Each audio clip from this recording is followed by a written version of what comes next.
Hey there! Welcome to the Flute 360 podcast. I'm Dr. Heidi K. Begay, and I'm a flutist, educator, coach, and podcaster. My God-given mission is to serve you. I am passionate about guiding you, the modern-day flutist, to discover your unique voice on and off the stage. The goal of this podcast is to help you thrive, both as an artist and as a musicpreneur. Go ahead and grab some espresso, your favorite notepad, and let's get to it. Today's episode 230 is titled, How an Online Flute Magazine Brought Dr. Yulia Berry Success, and You Can Too. Founded in Dallas, Texas in 1996, the Carolyn Nesbaum Music Company is renowned for its international service for flutists of all levels. The Carolyn Nesbaum Music Company is your premier resource for everything flute.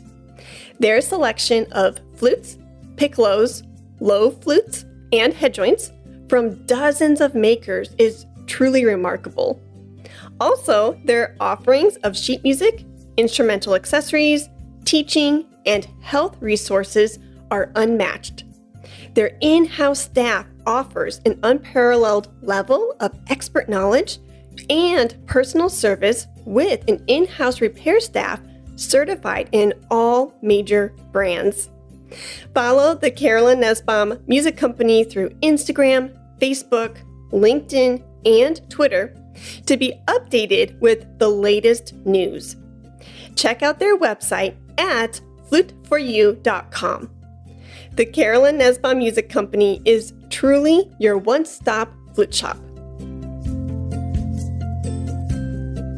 Good morning, Yulia. Good morning, Heidi. Oh, you look gorgeous as always. Thank you. I love the setup of the printouts of Babel Flute on your wall. I need to print more. It's been a while. Yes, we already have 7 editions, and you can see only first 3. I'm behind. Well, let me know if I need to print the other 4, and I will mail it to you, frame it, because you have accomplished so much. Thank you. Thank you very much. Yeah. I can say the same about you because I've been following your podcast and being fascinated by everything you do and the professionalism that you always approach everything you do. Oh, thank you for those kind words.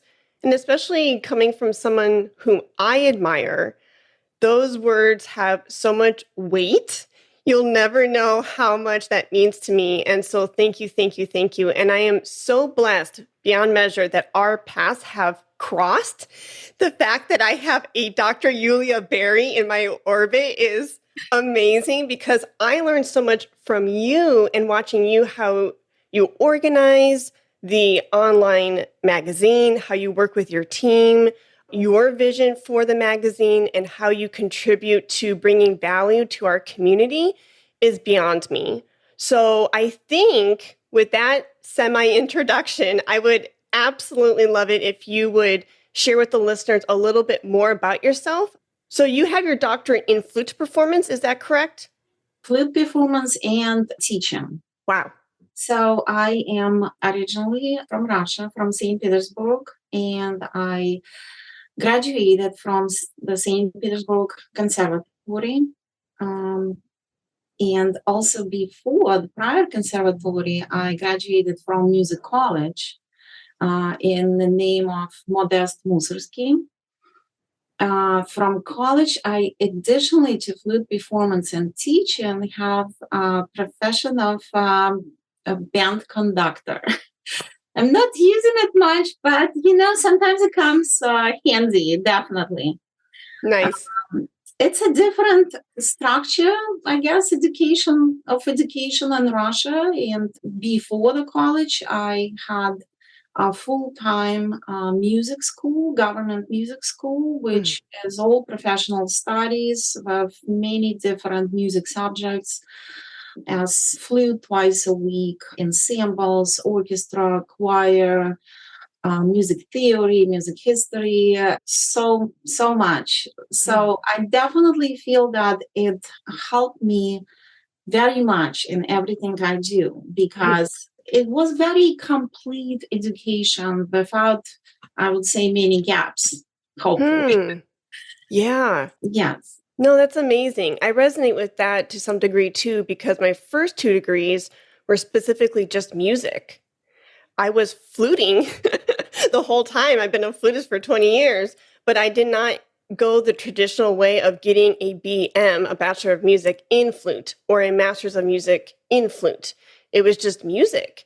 And so I was exposed to more of the different arts. And before I was a flutist, I was a ballerina and a pianist. And so it's really interesting how our paths help shape us to where we are now, where we get to pull in that music education aspect from your side, the band side, the conducting side, and your flute side, and like mesh it together. Because no two paths are going to look the same, right? And I think we need to each own our own uniqueness. Also, since I grew up in St. Petersburg and performed a lot in this beautiful, beautiful palaces and environment, I love museums, I love art. And I think it also, like, I appreciate the aesthetics, like, of beauty. I think that is also very important in general to develop in students. Oh, especially. Yes. So I see music, being a flutist and musician is definitely much more than just learning your instrument, learning about music, but definitely all kinds of art. It's a great way to enrich your like inner world, your personality, and everything you do, because learning other arts and other skills can always come handy and go into something new, some new project, open new horizons. Definitely. Yeah. So what I'm hearing you say, and correct me if I'm wrong, I'm hearing you say it's okay to be multi-passionate. It's okay to have these different ambitions and passions outside of flute, because if anything, those different passions are going to fuel your flutistry. Yes, fuel, absolutely right.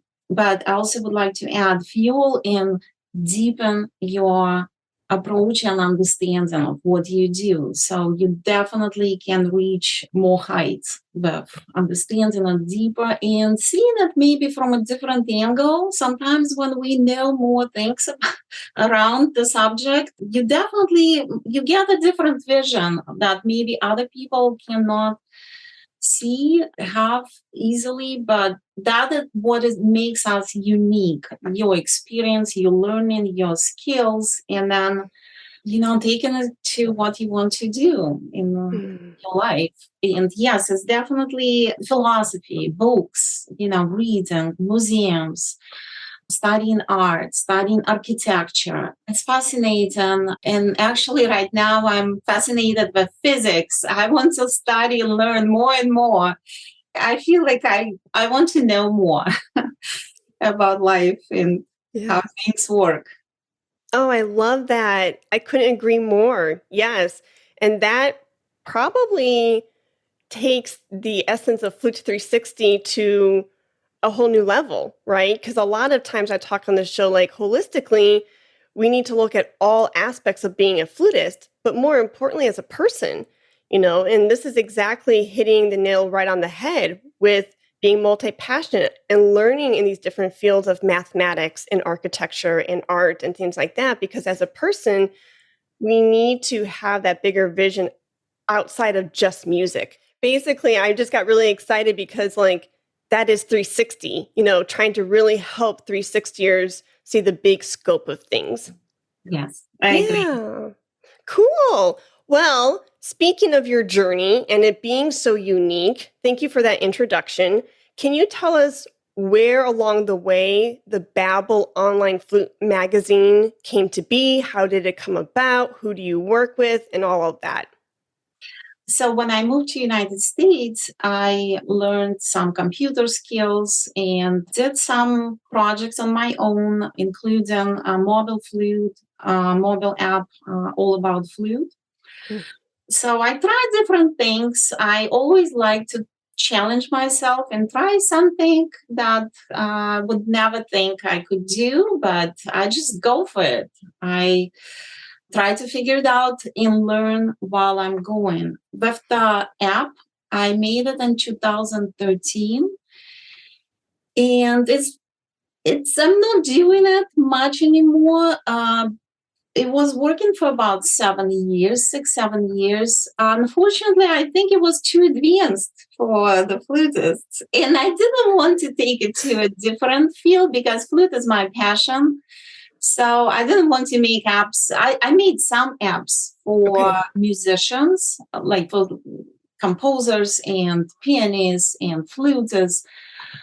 But I didn't want to do it that much. Unfortunately, All About Flute was too advanced idea. The idea was amazing. I still think it's amazing, but I had to kind of slow down with it for technical reasons, but because just many people at that time didn't even have smartphones. Yeah. They would ask me, what is a mobile app? Yeah. I was going to say 2013, 2014, you were ahead of the game. Yes. I don't think I had a smartphone yet. And Heidi, the coolest feature of that app was sending pop-up notifications on the screen of all phones in the world. In a second, from my computer, it could pop up text, videos, images, links, anything. It was just so cool. You could announce anything to all users immediately, instantly. Wow. And it seemed that a lot of flutists had, they just couldn't see the potential of it, I guess. Okay. And then during pandemic, I talked to Norio Zarali. He's an Italian flutist, composer, a teacher, a mentor, inventor, so a writer. He is my role model in many, many ways. And we worked together on other projects. We met online. And he performed in St. Petersburg, and we kind of got connected through his performances, his concerts in my city. And we started Web Flute Academy. That was our first online joint project. And then during pandemic, actually with Web Flute Academy, we also were ahead of the times. Exactly. Yeah. Because at that time, practically no one had live webinars. There were some online courses available, some pre-recorded, but we actually were among very first musicians who started using Zoom.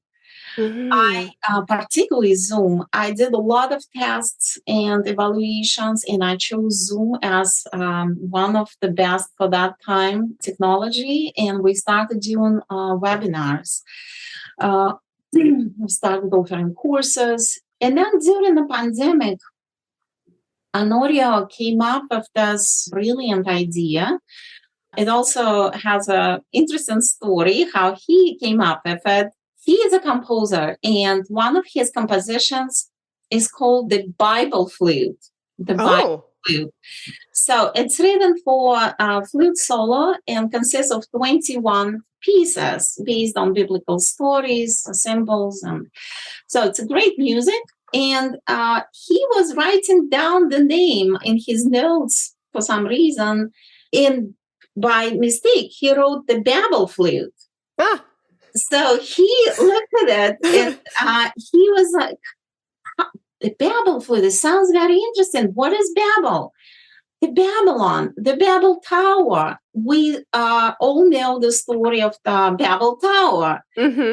When people spoke all the same language and they were doing all the same project, building this giant, very tall tower, until they got to the point when they started thinking that they can be higher than God. So the goal was to get to the heaven, get to the sky, and God, of course, could see those plans, and he mixed their languages, and they just could not work together. Yeah.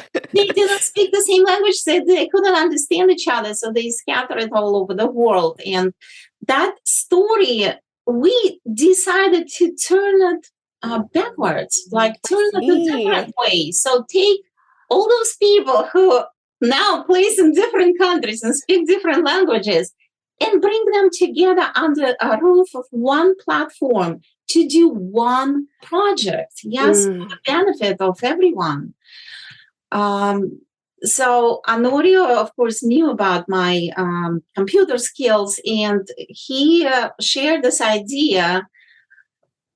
And first, we didn't know if it's possible. He just said, I imagine magazine, international magazine and community where everyone there is no hierarchy. Everyone is important. Everyone has something to say and has a platform where you can share your ideas or express yourself as a flutist, as an artist, teacher. And I said, well, it's an interesting idea. It's a big challenge. Let's try. And and here you are putting out the 7th edition.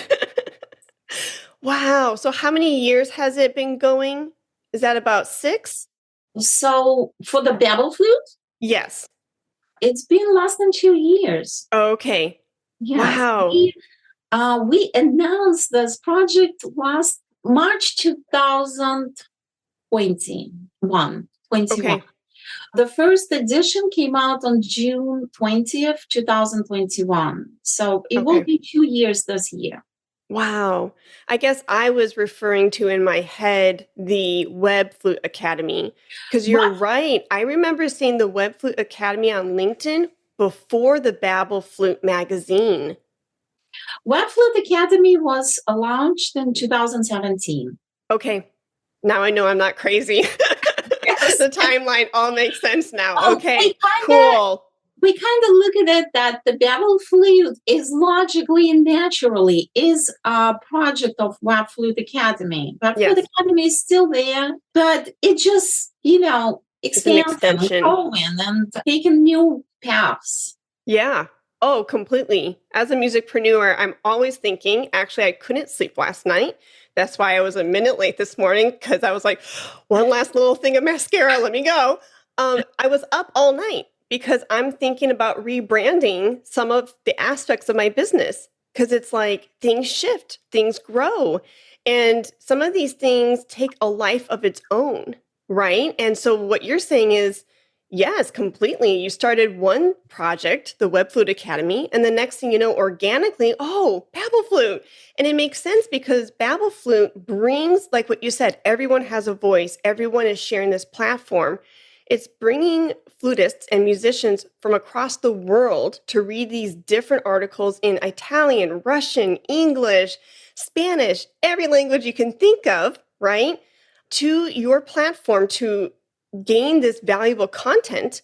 Then they are aware of you and your colleagues and your different offerings, and they can engage with you even further through the Web Flute Academy and other services. So that's how I'm understanding it. Yes. And I think it's wonderful that we discovered so many talented flutists, people in the world, that we are happy to give this platform to them and where they can share their knowledge and experience. And of course, besides the research and magazine, I think it's very important to build a community around it. Mm-hmm. So that's why we focus a lot on developing other parts of the Web Flute Academy, and the Babel Flute too. Yeah. So naturally, it also took us a little bit to another direction, not for the Babel Flute, but it just started growing also into the Babel Flute courses. Wow. It was a natural thing. Yep. We launched the new platform in November 23rd on Anoria's birthday. Mm. And it has the same idea to give anyone in the world possibility to learn in any language. So the language is not a barrier anymore. Wow. And when we were working on the courses and on this platform, another idea came to do a global game for flutists. Have you seen it, Heidi? Wow. Have you seen it? Have you tried it? I have not. No. Okay, so in December 4th is the birthday of Ernesto Köhler. Okay. And we were talking, me and Anoria, about somehow it came up because it's also my birthday, December 4th. So I said, it's also Ernesto Köhler's birthday. And he's an Italian flutist like Anorio, who lived and worked in the Imperial Theater in St. Petersburg his whole life, which is my city. And I said, Anorio, we have to do something about it. So we immediately came up with an idea of a first global game for flutists. Wow. We created this, it's like a test your knowledge. It just was open one day on December 4th. Come test your knowledge. That whole game lasts 25 minutes. And if you answered 80%, like 40 questions or more, you can get a certificate of the Babel Flute expert. Wow. So, Heidi, it was crazy. We had people, flutists from 37 countries. Wow. All come in one day. I think that was a little bit mistake to do just one day, but we just wanted to celebrate, Köhler's birthday. And the whole side, so it was so many people, so the whole side just crashed. It was crazy. But it was also success because we could see how many people came and many were able to play. Yes, we had winners. We had many people who attempted to play. They didn't get to 80%. And then we decided to reopen it. So the last week of 2022, we just reopened the game for everyone who didn't get a chance to play it. I thought it was so much fun, and we definitely will try to do something like this again. Wow. And maybe on December 4th, 5th, and 6th, so that way your poor website doesn't crash again. Yes, we did not expect so many people. Yeah, that's amazing, though. Great. Hats off to you. So, and it's like naturally, we always, when we meet, Anori and I meet, we always exchange ideas. We have actually a long list of ideas that still need to be, worked through. And the same with our wonderful contributors, the same with you. Yeah. Everyone who we meet on our way, we learn, we get ideas. We want to do something for everyone, with everyone. We are open for everyone to come, to live. We invite everyone to come to us, but it's free to leave too. So, and that is, I think, a beauty of it. I couldn't agree more. Can I interrupt you because you gave such a wealth of information? I am so giddy over here. There are 3 main gold gems that you laid out in your introduction, the evolution of your company, everything that I want to highlight. 1, being a pioneer. 2, your colleague, Anerio, who you just lit up when you said his name because he's your mentor and friend and colleague. And 3, kind of this creating opportunities, letting and having visions for it, but then also being willing and being flexible for these things to kind of evolve over time. So when you were, let's go back to point number 1. I'm actually proud of myself that I could remember all that in my head. So with point number 1 with the pioneership, if that's a word, if I'm making up a word right now, pioneering, being ahead of your time. You said, around the time when you were developing the app and you had this vision, Zoom calls weren't even a thing yet. We hadn't even hit the pandemic where Zoom calls are now our norm. So being a flutist pioneer and a woman in a space that is very unique, it hasn't been tapped into yet.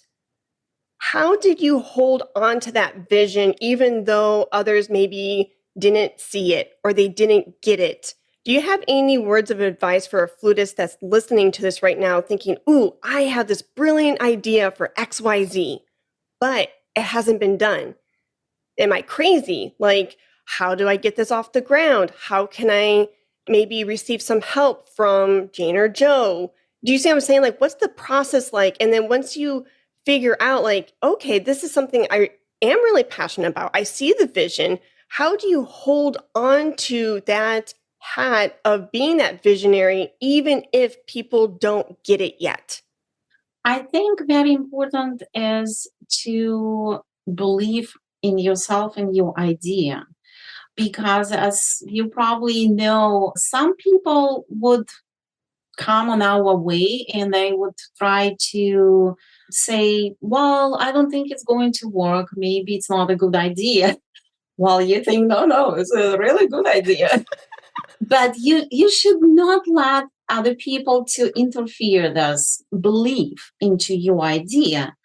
That's one thing. It's great to find partners or people who think similarly to you, who can join your project, who can bring their own ideas.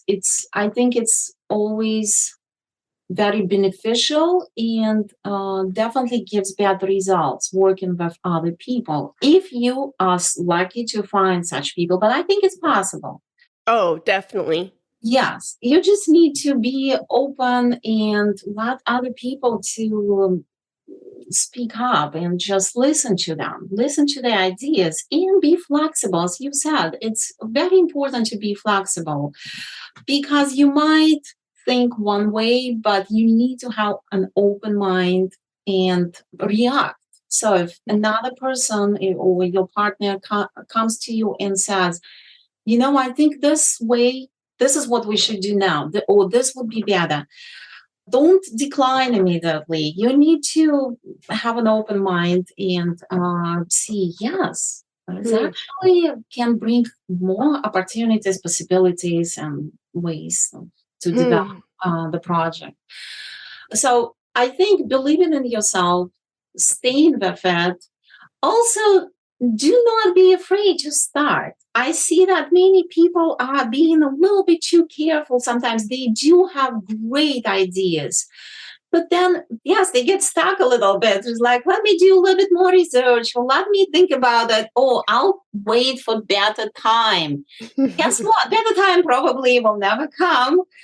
And the best time is right now. Just start doing it. Do not have that fear to stop you, like fear of something unknown. What if I try and I can't? I don't have that fear. I think that is what allows me, Anoria, and other flutists that we worked with, and a lot of our authors who came with very innovative ideas, research, methods, experiences. We do not sit and wait on being afraid of trying. We just go and do it. Yeah. There's two things that I want to add to it, and then we'll go to big point number 2. The one thing on my whiteboard right now is, when is the best time? Question mark. When is the best time? And that's a reminder to me that there is no good time. You need to take action because the best time is now. Exactly. And I completely resonate with everything you just said, 110%. Because you're right. I think, and unfortunately, I empathize with this. There are a lot of musicians out there who sit in research mode, in planning mode for too long because what if, and they don't know like the outcome. And so I think by human nature, we tend to sit where it's comfortable because this is what we know within these, 4 walls or this space. And we don't like to venture out all the time because it's uncomfortable. Change is uncomfortable. But this is the second point, there is clarity in action. I cannot stress that enough. You have this idea, but you got to get it off the pages from your book and start taking action, even if it's one baby step at a time. That momentum then starts slowly building into like a snowball, if you will, going down a hill. And it just keeps getting bigger and bigger and bigger. And you're like, oh, wow. And that's what I was talking about earlier. And what you had alluded to earlier as well is sometimes these projects, like, yes, you can direct it, you can be the captain of it to a certain degree, but sometimes these projects take a life of its own because you fed it, right? It's kind of like a plant. You planted the seed, you put the soil in, you gave it water, you gave it sun, but then next thing you know, it's sprouting out and you're like, oh, look at that. That is it. I just wanted to add that exactly what I was thinking while you were talking, that it has this energy when you believe in yourself and you want to start, even if it's, yes, as you said, baby steps, but you start doing something in that direction and you believe in your idea, people start feeling it. It has a power. It has a very powerful energy. Yes, you're right. People start believing in it too. They start joining it. It starts growing. It's a very energetic thing, I think, too. Oh, yes. That is like the highlight of my entire year right there. And for the rest of 2023, because I know it's only January 12th. But seriously, I never thought of it that way before, but it is so true. You're right, because as it's growing, as you're getting more excited, as it's going from baby steps to big girl steps or big boy steps, then other people start taking notice and then they give it energy and they feed it life as well. I never thought of it like that. It's also exchange because other people who start seeing the value in what you do and they get also excited about it. Guess what? It also stimulates their creativity. They come up suddenly with ideas that they didn't think about. It's just such a constant exchange of energies and creativity, and it's so powerful when you feel it. And so when you actually in the situation, and I did feel it before in some projects, and especially in the Babel Flute project, I feel we just, it's just like a whole, ball of energy. It's just boosting with all these creative ideas. You have no idea how many. Oh, that's amazing. It reminds me of my Finnish flutist friend who called me up a couple of weeks ago and said, because of Flute 360 and because of the things that you're creating, I'm excited for the possibilities for my life. And she started for this year, she started 2 businesses, a taxi cab driving business and her own music business. And that's because of weekly free episodes that go out through the podcast apps. So circle it back to you. I'm sure there are hundreds, if not thousands of testimonials. Do you know of a Babel Flute reader who has come to you and said, actually, because of what you are doing, I was inspired to do blank? Do you know of other projects that were birthed? Well, we see it constantly with our authors and contributors. I can see even in a year and a half that we've been working, they start new projects, they start new courses, they open new schools. Yes, it's many, many, many of them. They finally get to working on books, on methods, starting blogs. It's just, I can see the creativity not only towards back to the Babel Flute, but also in their own life, in their own activities. It's booming, it's boosting with everything. Yeah. And that is it's wonderful to see and feel because, again, it's kind of like we all feel it all feeds us our energy, and it keeps us going too, motivates, and inspires. It's very inspiring. Oh my gosh, yes. And then you're right, it reignites the original creator. So when my Finnish flutist friend, that's a lot of S, when my Finnish friend told me these things about her 2 new businesses, it refueled me. I was like, this is what I needed. I needed a pick me up. I needed to hear that because sometimes when you're creating something like yourself, and maybe you can resonate when you are a pioneer and you are going into the unknown and people don't get it right away. When somebody says, not only do I get it, but it inspired me, you need those words of encouragement to keep you going because you don't always get feedback. You don't Yes. always get recognition. You don't always get praise. So when it happens, you're like, oh my gosh, let me put those words up on my whiteboard for the week so that way I can keep being reminded of how it's affecting people. Yes, Yeah. and every time we hear feedback about what we do, or we see new projects started by our contributors in their own activities in life, it gives us additional boost. And I feel so happy for all of us because it's always constantly exchanging of energies and revitalizing, the whole Yeah. fluid world.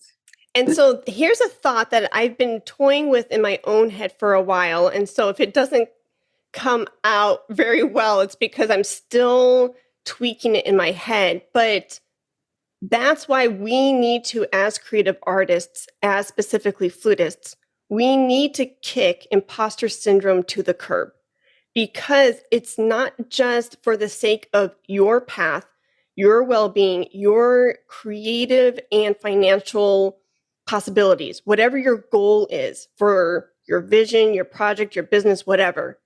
But it's then, if you let imposter syndrome get the best of you, then you aren't being fulfilled. But then you're not able to serve the people who need you. But then these other people are waiting to be inspired, but by what you are going to create, so that way they can create. It's a ripple chain effect. reaction, kind of, yes. And that's how it works. So that's why it's not just, hey, kick imposter syndrome to the curb. Yes, you are good enough to call X company. Yes, you are good enough to create X project, but other people are relying on you. Other people are depending on you because we need each other. We cannot do it alone. We need to feed off of each other's ideas, energy, momentum. We cannot do it alone. So we need to all be filled with courage and encouragement to put ourselves out there for all of those various reasons. That is right. I completely agree. Yeah. Oh, that organically got to that point so well from like this whole conversation from top to bottom. I'm going to be on this like conversation high now for the rest of the day. That was brilliant. Thank you so much for just playing with me and for giving me new ideas. I so cherish your thoughts. Thank you, Heidi. Again, we just exchanged this energy. I'm very inspired by all your ideas, by your podcast, everything you do, and how much you help tutors because we are. And I know you talk a lot about, like lately, you were talking about sponsorships and finding collaborations and sponsorships. Yes. And we need guidance that way very much because flute is I feel like in many ways we're very helpless and we need that guidance. So you give us ideas and, just by talking, we come up with new ideas. Yeah, no, I love it. Is there anything, I know we didn't get to like golden gem number 2 and number 3 because we had so much to talk about. You and I need to do like part 2, part 3. You are always welcome back on the Flute 360 show because I could talk to you forever. And I really mean that.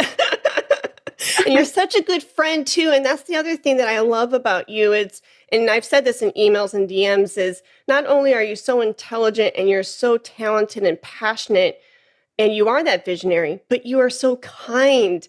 And that is rare to find in the world, not just our community, but the world. And so the fact that you lead with such a heart of servitude, with so much warmth and love and kindness, it really shows. And so I appreciate you. We appreciate you. And I know that your endeavors through Babel Flute are definitely recognized. And even though if you don't always hear it every day, just know that I see your efforts and we truly thank you. And you're going to be blessed beyond measure. And I really mean that. Thank you so much, Heidi. Yeah. It means so much to me. And Honorio, I will tell him your words. Of course, that's how we'll work together. Mm. But it is very important for us to hear it, to keep going Yeah. and do more. Yeah. And the reason why I've never shared this with you before, but just to kind of bring it full circle, because my listeners like for me to use, or they know I like to use that saying full circle because of Flute 360. But especially the international aspect of what you bring is so special, specifically to me as an individual, because I'm married to a Native American man who is from the Navajo tribe, and they call themselves Diné. And so I've learned Native American flute. One of my theses is on Native American music from the Hopi tribe. My dad was born and raised in Tokyo, Japan, so he knows Japanese. My mother and my grandfather on that side, he was born and raised in Central African Republic. And so my great grandfather actually translated the English Bible into that tribal language. And so and then my sister married a Kenyan man. So I had this like international mix in the Abudo, Mueller, Begay family. And I'm so blessed to have that because that we could talk about this for a whole nother different 45 minutes, but having that language and those different cultural perspectives can really shape a person too. And that's another aspect of your international online magazine that really caught my eye, because the way an Asian woman or an African man or a Hispanic woman articulates something can be done from their culture, their perspective, in just a way that's so unique to their part of the world. And it can feed again, like our knowledge as an English speaker or as a Russian woman or do you know what I mean? And so that's another aspect that I just want to highlight to people. We've touched on it earlier, but for others to get really excited, like it really is an international magazine and it's an amazing resource. I also want to add that we sometimes hear from readers from Middle East or Africa or like some parts of Asia that would tell us that how much they appreciate the material that they can access free in the magazine because they would never be able to find or access it for many different reasons, but that makes our work and efforts very important, I think, for the global flute community. That many people who could never access or think about getting this information, they actually our readers. Oh, yeah. That's a very good point. I hadn't even thought of that too, just the accessibility to other nations and to people who perhaps wouldn't have such information. Exactly. Ooh, I love that. So as we close up our wonderful conversation, do you have a pick for the day? It could be anything. It could be your favorite TV show, movie, book. It's something just really fun. So that way listeners can be like, ooh, I want to read that, or I want to watch that show. Well, my pick for the day would be a global flute game, but it's closed right now. So I would recommend, since we're talking about flutists, I would recommend flutists to check out Honorio's course for flutists, which is called The Flute of Oz, O-Z. Okay. Of Oz. I love the name. It's a course on babelflutecourses.com. That's a new platform that also has the feature of translation to any language. And it's a result of his 40 plus years of work and experience in research. Wow. I find that work is so special and so enriching and beneficial to any flutist. Mhm. It's not, well, in some ways, yes, beginners can do a lot through it, but it's actually takes you to the journey how to become a real true flute artist, Mm. how to come to this height or this level, you know. Mhm. It has 35 lessons. It's enriched with quizzes, supplemental materials, videos, so much to learn there. It covers everything, everything Wow. that you would want to know as a flutist. And Cool. I also want to add another idea for this year that we were thinking to bring. So we want to keep developing the Babel Flute courses, and we are working right now on bringing a special learning experience, completely different from anything you ever heard of. Wow. Ooh, exciting. That's a good Completely teaser. different approach. So stay Wow. tuned. Well, let me know if I can help just look at it before it's launched. I would love to get a little sneak peek. Definitely. It's something so new and so innovative. I think you will love it, and I will absolutely show you before. Yes. Oh, thank you. Oh my goodness, I'm honored.